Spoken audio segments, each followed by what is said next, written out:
الحمد للہ وکفا وسلام علی عبادہ الذین اصطفیٰ اشہد ان لا الہ الا اللہ وحدہ لا شریک لہ واشہد ان محمدا عبدہ ورسولہ صلی اللہ علیہ وآلہ وسلم اللہم صلی علی محمد وعلی آل محمد کما صلیت علی ابراہیم وعلی آل ابراہیم انکا حمید مجید اللہم بارک علی محمد وعلی آل محمد کما بارکت علی ابراہیم وعلی آل ابراہیم انکا حمید مجید اما بعد فاعوذ باللہ السمیع العلیم من الشیطان الرجیم من ہمزہ ونفخہ ونفثہ بسم اللہ الرحمن الرحیم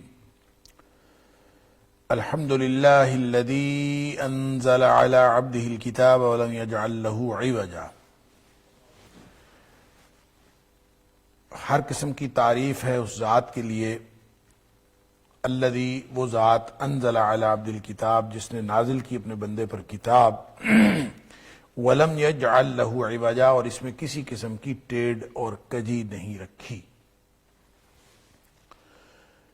آیت نمبر 1 سورۃ الکہف، یہاں سے آج کے سبق کا آغاز اللہ کی توفیق سے ہو رہا ہے اور جیسا کہ آپ کو معلوم ہے کہ گزشتہ درس کے اختتام پر سورۃ الکہف کے مضامین کا تعارف ہم نے حاصل کر لیا تھا، اور پھر سورۃ الکہف کو الکہف کیوں کہا جاتا ہے، یعنی اس سے مراد ایک غار ہے۔ پہلے بھی بات میں نے عرض کر دی کہ اس کا وجہ تسمیہ اصحاب کہف ہیں۔ اصحاب کہف غار والے کچھ لوگ تھے۔ ایک کہانی، ایک قصہ مشہور تھا جس کے بارے میں کوئی کنفرم بات نہیں ہے کہ یہ کس زمانے کے لوگ تھے اور کون تھے۔ مختلف روایتیں البتہ مختلف تفاسیر کے اندر موجود ہیں۔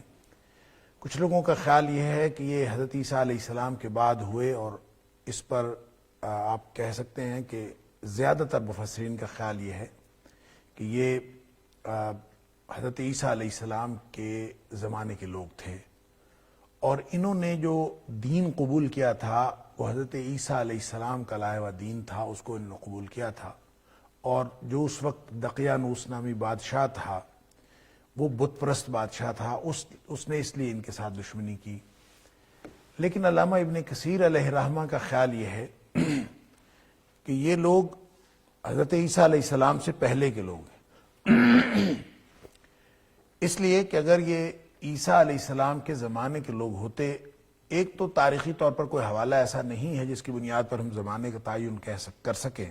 البتہ علامہ ابن کثیر کی یہ بات بہت اہم ہے کہ ان کے خیال میں یہ سوال کہ اصحاب کہف کون تھے، یہ ان سوالوں میں سے ایک سوال تھا جو یہود مدینہ نے قریش مکہ کے ذریعے سے نبی اکرم صلی اللہ علیہ وسلم سے کیا تھا۔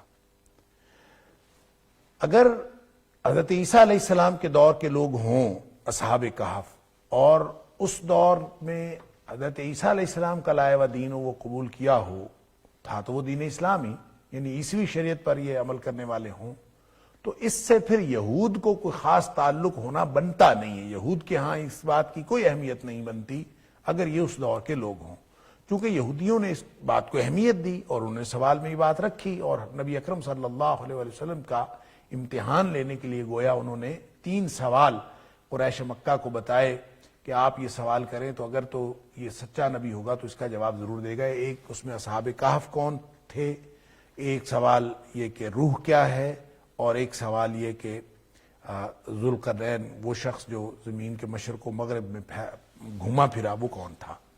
تو 2 سوالوں کے جواب اس صورت میں ہیں، اور ایک سوال کا جواب سورہ بنی اسرائیل میں قُلِ الرُّوحُ مِنْ أَمْرِ رَبِّي يَسْأَلُونَكَ عَنِ الرُّوحِ، یہ بات ہو چکی سورہ بنی اسرائیل کے اندر۔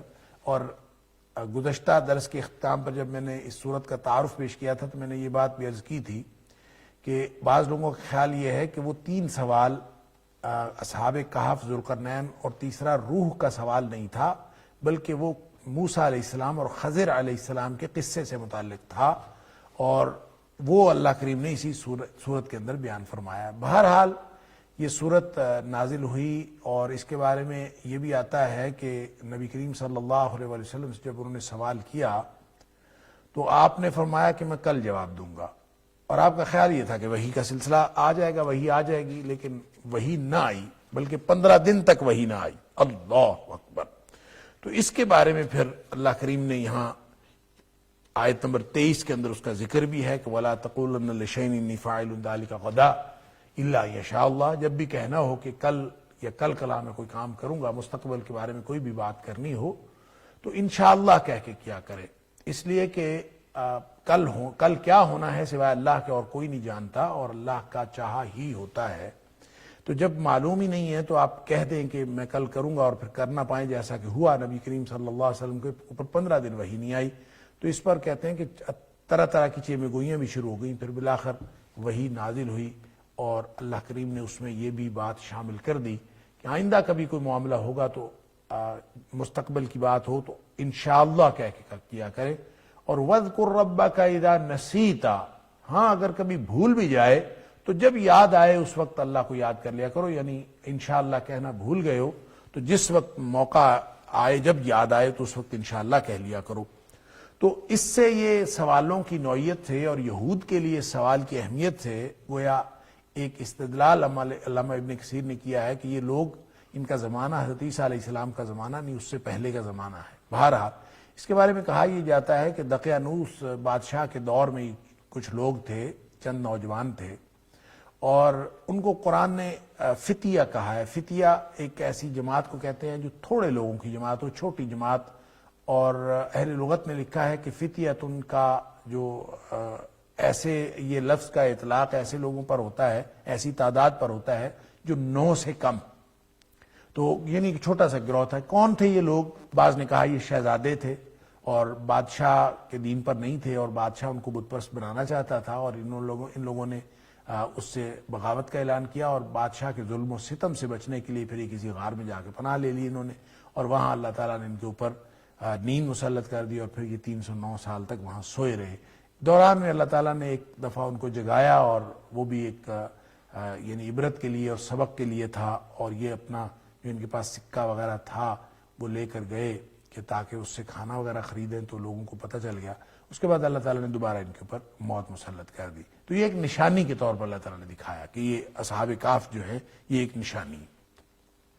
تو بعض نے کہا کہ یہ کارکنان تھے، شہزادے نہیں تھے، کارکنان تھے، اور ظاہر کارکن جو ہے وہ بھی اپنے ان کی حیثیت غلاموں کی سی ہوتی ہے، تو وہ اگر بادشاہ کے دین پر نہ ہوں اور اسی ملک میں رہنا چاہیں تو ان کے لیے پاسبل نہیں تھا، لہذا وہ اپنا دین بچانے کے لیے، عقیدہ بچانے کے لیے وہاں سے چلے گئے۔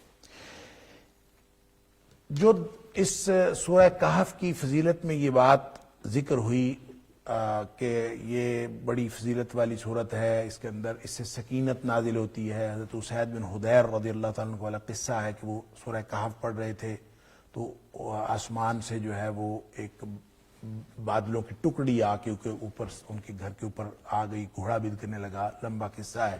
تو نبی اکرم صلی اللہ علیہ وسلم نے ان کا قصہ سن کے فرمایا تھا یہ سکینت نازل ہوئی تھی اللہ کی طرف سے۔ اس کا مطلب ہے سورہ کہف پڑھنے سے سکینت نازل ہوتی ہے بالخصوص، اور بالعموم سارا قرآن پڑھنے سے جہاں سے بھی آپ پڑھیں تو سکینت نازل ہوتی ہے اللہ کی طرف سے۔ اور پھر ہر جمعے اس کو پڑھنے سے نبی کریم صلی اللہ علیہ وسلم نے فرمایا کہ ایک نور عطا ہوتا ہے جو اگلے جمعے تک رہتا ہے۔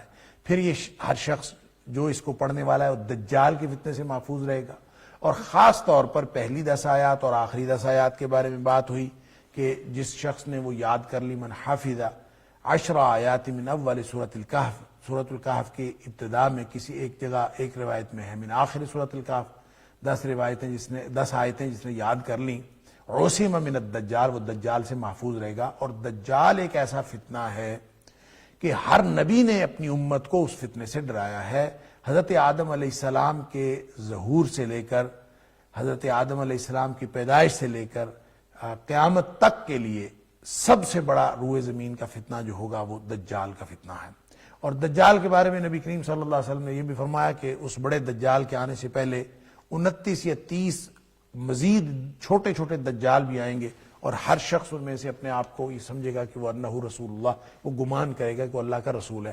تو گویا دجال دجل سے ہے، جھوٹ سے، فریب سے، تو کوئی بھی شخص جو ہے وہ کسی طرح کا دھوکہ کرتا ہو تو وہ دجال ہے، اور اس کے فتنے سے بچنے کے لیے سورہ کہف اس کے لیے، اور خاص طور پر اس کی پہلی 10 آیات یا آخری 10 آیات، اس کے بارے میں نے عرض کیا تھا کہ مفسرین کا خیال یہ ہے کہ پہلی 10 آیات، اور علامہ علمانی نے بھی اس کو زیادہ اہمیت یہ ہے کہ پہلی ہی 10 آیات ہوں، لیکن یہ معمہ حل ہو جاتا ہے کہ یہ بہرحال من حافظہ ہے، اس کو حفظ کیا اور ظاہر ہے کہ اس کے مضامین کو جانے، تو اس میں کوئی عملی بات ہوگی۔ ایسا نہیں ہے کہ اس کا تعلق جو ہے وہ صرف آیات کو پڑھ لینے سے ہو یا آیات کو صرف میمورائز کر لینے سے ہو۔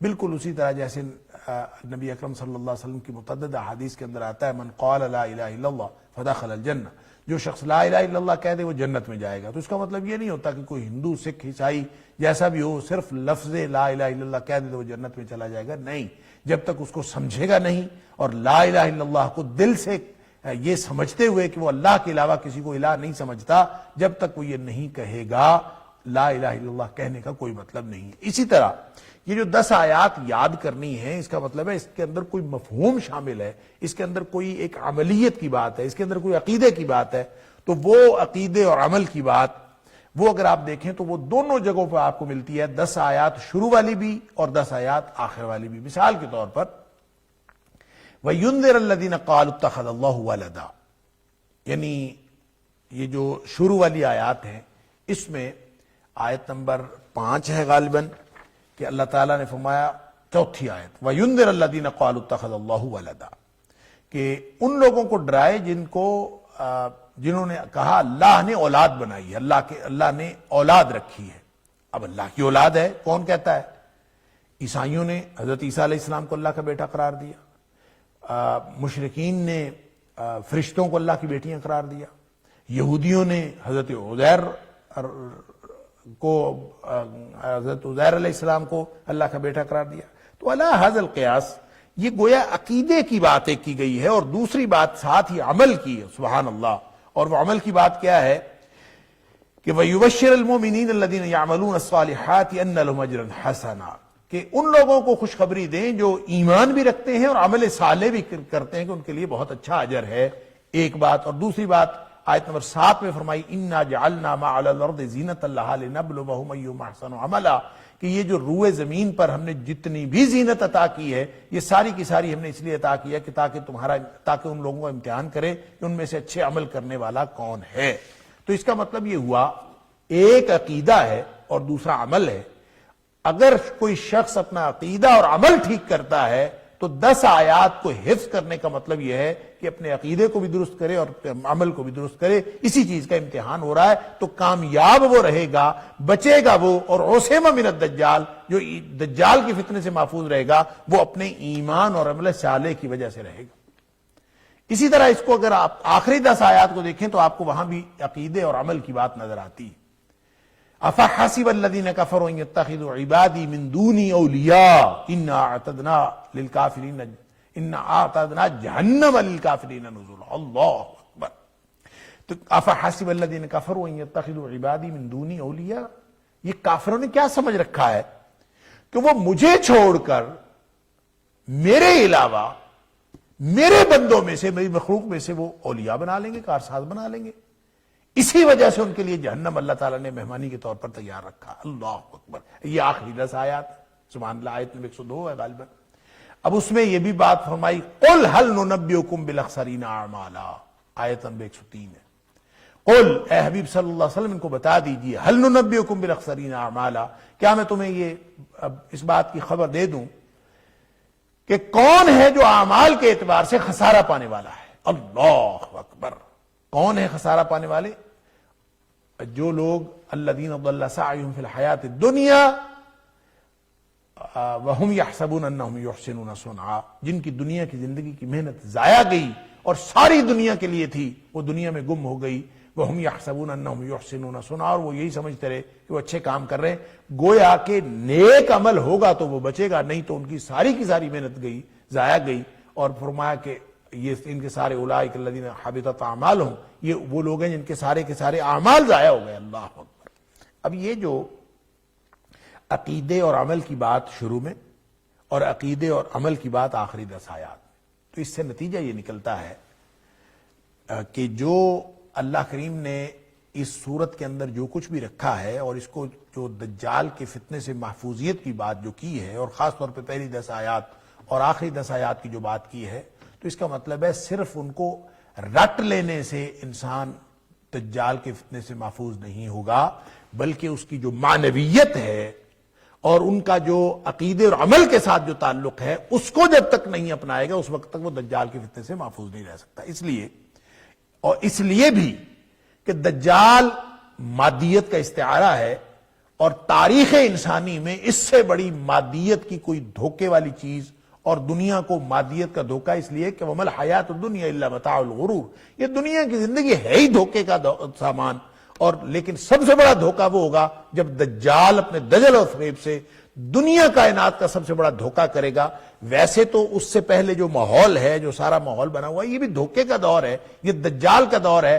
آپ اس کو دجال کا دور کہہ سکتے ہیں، دجالیت کا دور کہہ سکتے ہیں، دجل و فریب کا دور کہہ سکتے ہیں۔ اس کے اندر جتنی چیزیں ہو رہی ہیں، جتنا ایک دوسرے کو دھوکہ دیا جا رہا ہے اور جتنی چیزوں کے اوپر ملمہ کاری کی جا رہی ہے، یہ سارا دجال کا، اور اس کے لیے ایک پلاٹ تیار کیا جا رہا ہے، اس کے لیے منظر کشی کی جا رہی ہے، اس کے لیے پورا میدان تیار کیا جا رہا ہے۔ لیکن جو دجال اصل میں ہوگا، جو آخری بڑا دجال جس کو مسیح دجال کہا ہے، وہ ایک شخص ہوگا، ایک فرد ہوگا، تو یہ باقی سارا ماحول جو ہے اس کے لیے ہیلپ فل ہوگا، اور وہ مجھے لگتا یوں ہے کہ وہ ٹیکنالوجی کے اعتبار سے بھی، مادیت کے اعتبار سے بھی، ہر چیز کے اعتبار، سائنس کے اعتبار سے بھی، معیشت کے اعتبار سے بھی ہر چیز کو ہولڈ کیے ہوئے ہوگا، ہر چیز اس کے ہاتھ میں ہوگی۔ اس کے مقابلے میں جو اہل ایمان ہیں وہ اپنے ایمان کی بدولت بچیں گے۔ معاملہ ایمان کا، ایمان اور مادیت کی بات ہے۔ مادیت کا مقابلہ مادیت سے کر کے مسلمان جیت نہیں سکتے، اور نبی اکرم صلی اللہ علیہ وسلم نے فرمایا جس شخص کو معلوم ہو کہ دجال کا ظہور ہو گیا ہے، وہ دجال کی طرف نہ جائے، کیونکہ وہ اپنا ایمان گوا بیٹھے گا، بلکہ اس کے دوسری طرف جائے، اور سارے اس کے پاس جنت بھی ہوگی، اس کے پاس جہنم بھی ہوگی، اور جو لوگ اس کو مانیں گے اس کو جنت میں ڈالے گا، اور وہ دراصل جہنم ہوگا۔ اللہ اکبر، جو بظاہر جنت نظر آ رہا ہوگا، یہ بھی دھوکہ ہے۔ اور جو لوگ اس کو نہیں مانیں گے اس کو وہ جہنم میں ڈالے گا، وہ اصل میں جنت ہوگی۔ اب یہ سارا اس کا تعلق ایمان کے ساتھ ہے، اور اس کے ماتھے کے اوپر کاف را کافر لکھا ہوا ہوگا، کافا را کافر، لیکن نظر کس کو آئے گا؟ صرف اہل ایمان کو نظر آئے گا، ہر شخص کو نظر نہیں آئے گا۔ اہل ایمان جانچ لیں گے کہ یہ کافر ہے۔ گویا پورا کا پورا جو یہ قصہ ہے اور پورا جو دجال کا فتنہ ہے، اس فتنے میں ایمان اور مادیت کی کشمکش ہے، اور کامیاب وہ ہوں گے۔ پہلی 10 آیات بھی اور آخری 10 آیات بھی جو بات بتا رہی ہیں وہ یہ کہ یہ کامیاب وہ ہوں گے جو اپنے ایمان، اپنے عقیدے اور عمل کی حفاظت کرتے ہیں۔ عقیدہ اور عمل جس کا ہوگا وہی کامیاب ہوگا۔ اللہ اکبر۔ نبی اکرم صلی اللہ علیہ وسلم نے آئندہ آنے والے سالوں کو دھوکے کے 10 سال بھی قرار دیا، صبر اور ڈٹنے کے سال بھی قرار دیا۔ آپ نے فرمایا کہ انہا ستاتی علی الناس سنون خداع، لوگوں کے اوپر دھوکے کا دور آنے والا ہے، دھوکے کے سال آنے والے ہیں۔ گویا جب دجال آئے گا تو اس سے پہلے دھوکے کے سال آئیں گے، تو لگتا یوں ہی ہے کہ دجال جو ہے اس کی آمد قریب ہے، لیکن آمد دجال یہ کتنا عرصہ لگتا ہے، اس میں کتنی دہائیاں لگتی ہیں، اللہ کو معلوم ہے۔ لیکن جو سیکوینس نبی کریم صلی اللہ علیہ وسلم کی حدیث سے پتہ چلتا ہے، اس میں دجال نے بڑی نشانیوں میں سب سے پہلے نہیں آنا، بلکہ سب سے پہلے امام مہدی کا ظہور ہونا، اور مسلمان جو ہیں وہ پھر امام مہدی کے ہاتھ پر بیعت کر کے امام مہدی کے ساتھ مل کر وہ جنگ کریں گے، لڑائی کریں گے، اور بہت لمبی اور بڑی لڑائی ہوگی۔ اللہ اکبر۔ پھر ان لڑائیوں میں ایک حصہ مسلمان وہ ہوں گے جو مانیں گے ہی نہیں امام مہدی کو، وہ ان سے بڑا کافر اور بے ایمان اور منافق کوئی نہیں ہوگا، اور باقی جو 2 حصے ہیں ان میں سے آدھا وہ شہادت میں کام آ جائیں گے۔ نبی اکرم صلی اللہ علیہ وسلم فرمایا روئے زمین پر ان سے بہتر شہید کوئی نہیں ہوگا، اور جو تیسرا حصہ مسلمان بچیں گے فرمایا ان کا وہ ایمان ہوگا جس کو پھر اس کے بعد کبھی آزمایا نہیں جائے گا، وہ بہترین مومن ہوں گے، ان جیسا کوئی مومن نہیں ہوگا۔ اللہ تعالیٰ ہمیں بھی اس لشکر میں کرے اور ہمارے ایمان کی حفاظت ہو۔ اور لیکن ان دونوں جگہوں کی پہلی 10 آیات ہوئیں اور آخری 10 آیات میمورائز بھی کریں۔ نبی پاک صلی اللہ علیہ وسلم نے فرمایا من حافظہ، تو حفظ بھی کریں، اس کو یاد بھی کریں، لیکن اصل تعلق اس کا عقیدے اور عمل کے ساتھ ہے۔ اپنا عقیدہ درست رکھیں، ایمان مضبوط رکھیں۔ دیکھیں نبی کریم صلی اللہ علیہ وسلم نے اپنے حالات پتہ نہیں کیسے ہوں گے، کیا کس قدر خوفناک، اتنا بڑا فتنہ ہے کہ ہر نبی ڈراتا رہا، اور اس فتنے میں وسائل ان کے پاس ہوں گے، اور اس کا مطلب یہ ہے کہ جو ایمان والے ہوں گے ان کے اوپر جو آزمائش ہوگی شاید کھانے کو بھی ان کو نہ ملے، کیونکہ ایک روایت میں آتا ہے کہ صحابہ نے نبی کریم صلی اللہ علیہ وسلم سے پوچھا کہ اللہ کے رسول صلی اللہ علیہ وسلم جب آ گیا دجال اور سارے وسائل اس کے پاس ہوں گے تو ہم کیا کھائیں گے؟ اور اس کی طرف تو ہم نے جانا نہیں، تو ہم کھائیں گے کیا؟ تو نبی اکرم صلی اللہ علیہ وسلم نے فرمایا تمہیں تحمید، تحلیل اور تسبیح اور تکبیر یہ کافی ہو جائے گی۔ گویا جب تم لا الہ الا اللہ کہو گے، الحمدللہ کہو گے، سبحان اللہ کہو گے، اللہ اکبر کہو گے، اس سے تمہارا پیٹ بھرے گا۔ اللہ اکبر! کس قدر مادیت سے دستبردار ہو کر صرف ایمان پر بھروسہ کر کے جو شخص سروائیول کی عادت اپنے آپ کو ڈال لے، زندہ رہنے کی اپنے آپ کو عادت ڈال لے، وہ کامیاب ہوگا دجال کے خلاف۔ یہ ہے خلاصہ نبی اکرم صلی اللہ علیہ وسلم کی کہ فرامین کا اور سورہ کہف کے ساتھ جو تعلق ہے اس کا۔ لہذا یہ 10 آیات پہلی ہوں یا 10 آیات آخری ہوں، دونوں پڑھ لی جائیں اور دونوں اصل اس کی معنویت ہے، اس کا مفہوم ہے، اور اس کو اپنے زندگی میں داخل کیا جائے۔ الحمدللہ الذی انزل علی عبدہ الکتاب ولم یجعل لہ عوجا۔ ہر قسم کی تعریف اللہ کے لیے ہے، اس ذات کے لیے انزل جس نے نازل کیا علی عبدہ اپنے بندے پر الکتاب، کتاب نازل کی، ولم یجعل لہ عوجا، اس میں کوئی ٹیڑھ نہیں رکھی، کتاب میں کوئی ٹیڑھ نہیں۔ اللہ اکبر! اور یہ ٹیڑھ ظاہر ہے کوئی ایسا نہیں ہے کہ یہ کہنا پڑا قرآن کو کوئی اس کے اندر ٹیڑھ تھی، ایسا نہیں ہے، قرآن میں تو ٹیڑھ ہے ہی نہیں۔ یہ اصل میں اہل کتاب کا ایک اعتراض ہے، یا وہ اس کے مفاہیم کو بگاڑ کے ٹیڑھا بنانا چاہتے ہیں، یا پھر وہ ٹیڑھا بنا، یعنی جس کا ذکر اللہ تعالیٰ نے قرآن حکیم کے اندر فرمایا کہ یا اہل الکتاب لم تصدون عن سبیل اللہ، یہ سورہ آل عمران کی آیت نمبر 99 کے اندر ہے غالباً۔ اے اہل کتاب تم اللہ کے راستے سے کیوں روکتے ہو؟ من آمن، جو لوگ ایمان والے ہیں، وَتَبْغُونَهَا عِوَجًا، اور تم اس کو ٹیڑھا کرتے ہو، یعنی مفاہیم کو تم بگاڑتے ہو اور اس کی ٹیڑھ چاہتے ہو۔ اور اسی طرح الذین یصدون عن سبیل اللہ، سورۃ الاعراف کے اندر فرمایا وَيَبْغُونَهَا عِوَجًا وَهُمْ بِالْآخِرَةِ کافرون، کہ یہ لوگ وہ ہیں جو اللہ کے راستے سے روکتے ہیں اور اس کی ٹیڑھ چاہتے ہیں، اس میں ٹیڑھ پیدا کرنے کی کوشش کرتے ہیں، اور آخرت کے ساتھ یہ لوگ کفر کرنے والے ہیں۔ تو اس سے یہ نتیجہ نکلا کہ یہ قرآن کے اندر عوج ہے نہیں، یہ اہل کتاب کوشش کرتے ہیں اس میں ٹیڑھ پیدا کرنے کی، اور اللہ کا قرآن کیٹاگوریکلی اس کو رول آؤٹ کر رہا ہے کہ قرآن کے اندر قطعاً کسی قسم کی ٹیڑھ نہیں ہے، یا پھر اس کو ٹیڑھ پیدا کرنے کی کوشش وہ کرتے ہیں جن کے اپنے دلوں کے اندر ٹیڑھ ہوتی ہے۔ اللہ، جس کا ذکر سورہ آل عمران کی ابتدا میں اللہ کریم نے فرمایا محکم اور متشابہات آیات ہوتی ہیں۔ کچھ آیات ایسی ہیں منہ آیات محکمات، جو محکم آیات ہیں، ہن ام الکتاب، یہ کتاب کی اصل وہی ہے، اسی سے مفہوم سمجھ میں آ جاتا ہے، وہی ڈوز اور ڈانٹس ہیں، وہی اصل احکام ہیں۔ وَأُخَرُ مُتَشَابِهَاتٌ، اور کچھ دوسری آیات ہیں متشابہ ہیں، فَأَمَّا الَّذِينَ فِي قُلُوبِهِمْ زَيْغٌ، جن کے دلوں میں ٹیڑھ اور کجی ہوتی ہے، فَيَتَّبِعُونَ مَا تَشَابَهَ مِنْهُ ابْتِغَاءَ الْفِتْنَةِ وَابْتِغَاءَ تَأْوِيلِهِ، وہ پھر ایسی چیزوں کے پیچھے دوڑتے ہیں اور پڑھتے ہیں کہ میں جس کی اصل مراد اور اس کا اصل معنی میں ڈھونڈتا ہوں، اصل میں ان کے دل میں ٹیڑھ اور کجی ہوتی ہے، وہ لوگ اس کے پیچھے جاتے ہیں۔ گویا یہ جو ٹیڑھ اور کجی جس کا قرآن ذکر کر رہا ہے، الحمد تو ایک شکر کا کلمہ ہے، الحمدللہ رب العالمین سورہ فاتحہ کی ابتدا میں بھی ہے، اور خاص طور پہ یہاں جو اس سے ماقبل کی آیت ہے، یعنی سورہ بنی اسرائیل کی آخری آیت، اس میں بھی الحمدللہ ہے، وَقُلِ الْحَمْدُ لِلَّهِ الَّذِي لَمْ يَتَّخِذْ وَلَدًا وَلَمْ يَكُنْ لَهُ شَرِيكٌ فِي الْمُلْكِ وَلَمْ يَكُنْ لَهُ وَلِيٌّ مِّنَ الذُّلِّ وَكَبِّرْهُ تَكْبِيرًا، اس کو آیت عزہ کہا جاتا ہے، سبحان اللہ۔ تو اس میں بھی الحمدللہ اللہ کا شکر کرو، اور اس آیت کی ابتدا میں بھی الحمدللہ۔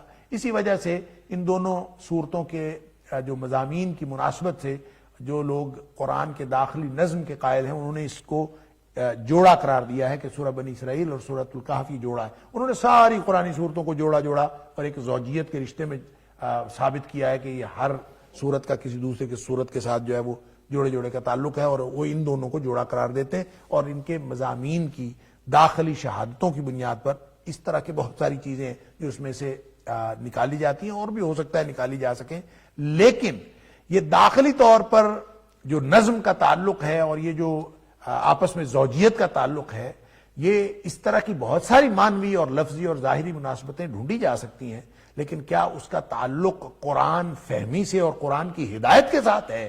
اگر یہ قرآن کی ہدایت کے ساتھ تعلق ہوتا تو لازماً نبی اکرم صلی اللہ علیہ وسلم نے اس کو پہلے سے بتا دیا ہوتا. کیوں؟ اس لیے کہ یہ ڈیوٹی تھی نبی کریم صلی اللہ علیہ وسلم کی. وَأَنزَلْنَا إِلَيْكَ الذِّكْرَ لِتُبَيِّنَ لِلنَّاسِ مَا نُزِّلَ إِلَيْهِمْ. اے حبیب صلی اللہ علیہ وسلم آپ کی طرف ہم نے قرآن نازل کیا ہے تاکہ آپ لوگوں کو واضح کر کے بتا دیں کہ ان کی طرف کیا نازل ہوا ہے. گویا اگر یہ ہدایت کی بات اور هُوَ الَّذِي أَرْسَلَ رَسُولَهُ بِالْهُدَىٰ وَدِينِ الْحَقِّ، وہی ہے جس نے اپنے رسول کو ہدایت اور دین حق دے کر بھیجا. لِيُظْهِرَهُ عَلَى الدِّينِ كُلِّهِ، اور یا ایھا الرسول بلغ ما انزل الیک من ربک، اے رسول جو کچھ آپ کے رب کی طرف سے نازل ہوا اس کو پہنچا دیجئے. تو نبی اکرم صلی اللہ علیہ وسلم نے جب ایسی کوئی داخلی جو نظم کی جو بات ہے اور ایسی جو تفصیلات ہیں ان کو ہدایت کے ساتھ نہیں جوڑا تو ہم بھی اس کو ہدایت کے ساتھ نہیں جوڑ سکتے. البتہ علوم کی بہت ساری شکلیں ہو سکتی ہیں، علوم کے نئے نئے نقطے، نئی نئی جہات قرآن سے نکل سکتی ہیں اور وہ ساری زندگی ان کو ثابت کیا جا سکتا ہے. لیکن اگر کسی شخص کو وہ داخلی نظم سے اتفاق نہ ہو یا اس کی فہم اس کی سمجھ میں نہ آئے یا اس کی تفہیم نہ رکھتا ہو تو اس کا ہدایت سے کوئی تعلق نہیں ہے. ایسا نہیں ہے کہ وہ شخص ہدایت سے محروم ہوگا. البتہ قرآن میں علوم کے اور مختلف قسم کے جو علمی نکات ہیں یہ تو ساری زندگی نکلتے رہیں گے. اور نبی پاک صلی اللہ علیہ وسلم نے خود فرمایا لا تنقضی عجائبہ، اس کے عجائبات کبھی ختم نہیں ہو سکتے. ولا یخلق عن کثرت الرد، اور نہ ہی یہ کبھی پرانا ہو سکتا ہے. لہذا اس کی زوجیت وغیرہ سے قطع نظر اور اس کی جو مفاہیم کی معنویت اس سے قطع نظر ایک جو ظاہری ہمیں جو مناسبت اور ربط نظر آ رہا ہے کہ سورہ بنی اسرائیل کی آخری آیت وَقُلِ الْحَمْدُ لِلَّهِ الَّذِي لَمْ يَتَّخِذْ وَلَدًا، اس میں بھی الحمدللہ کا ذکر ہے، اللہ کی تعریف کا ذکر ہے، اور یہاں بھی الحمدللہ اللہ کی ذکر اور اللہ کی تعریف کا ذکر ہے. تو الحمدللہ یہ پہلے بھی کئی دفعہ میں عرض کر چکا، حمد اس تعریف کو کہتے ہیں جو شکر کے جذبات کے ساتھ ہو. گویا دراصل یہ اللہ تعالیٰ کی نعمتوں کے اعتراف کے طور پر بولا جاتا ہے. جہاں کہیں الحمدللہ آتا ہے قرآن نے بھی اس کو اسی اسلوب میں بیان کیا ہے. اور ہمیں جو الحمدللہ کہنے کے لیے کہا گیا، افضل کلمت شکر الحمدللہ، نبی کریم صلی اللہ علیہ وسلم فرمایا بہترین کلمہ شکر الحمدللہ ہے. اور یہ بھی فرمایا افضل الدعاء الحمدللہ، بہترین دعا بھی الحمدللہ ہے. اور اس میں فلسفہ کیا ہے؟ فلسفہ وہی شکر والا کہ تم شکر کرتے جاؤ میں اور دیتا جاتا ہوں. لئن شکرتم لازیدنکم. تو انسان جب شکر کا کلمہ پڑھے گا تو وہ دعا بھی ہوگی کیونکہ اس کے ذریعے سے اللہ تعالیٰ اس کو اور عطا کرتا چلا جائے گا. انزل علی عبدہ الکتاب، اس نے اپنے بندے پر کتاب نازل کی. اب یہ جو عبد ہے، لفظ عبد، یہ بھی ایک مناسبت ہے سورہ بنی اسرائیل کے ساتھ کہ اس کے بھی سبحان الذی اسری بعبدہ، اس کی پہلی آیت میں بھی عبد کا ذکر تھا. اور وہاں میں نے عرض کیا تھا کہ عبد کے اندر بہت زیادہ اپنائیت ہے. اور یہ ایک اصول بھی اس سے نکلتا ہے کہ کوئی شخص جو عبد ہونے کی انتہا کرتا ہے اللہ تعالیٰ اس کے اوپر اپنی عطا کی انتہا فرما دیتے ہیں. سبحان اللہ. وہاں عطا ہوا تھا معراج، جس کا ذکر سورہ بنی اسرائیل کی ابتدا میں ہوا، اسراء و معراج. اور یہاں جو عطا ہونے کی بات ہو رہی ہے قرآن، تو اللہ کا قرآن بھی کائنات کی سب سے بڑی نعمت ہے، اللہ کا کلام. سبحان اللہ. تو وہ عطا ہو رہا ہے کس کو؟ عبد کو. تو جوہر قابل ہو تو ہم شان کئی دیتے ہیں، ڈھونڈنے والوں کو دنیا بھی نہیں دیتے ہیں.